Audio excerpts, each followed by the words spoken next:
Sinusubukang sapawan ang nag-iisang king ng mga rapper.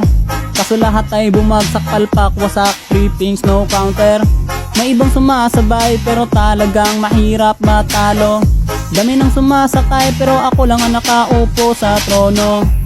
Bloodstrike o PUBG, ML o Call of Duty, wala tong pinipili. Kahit pa 1v20, ako ang nasa tuktok ng rappers dito sa TikTok. Di nyo to matatrash talk, no choice kundi magmukmok. Kahit sino pa na makata ng TikTok ang ipakita, masyado ng halata, lahat yan malalata. Wala nang dapat pang masabi, hinahamon ko si Almighty. Anong masasabi mo boy? Rap battle tayo, unggol. Oy, oy, oy, oy.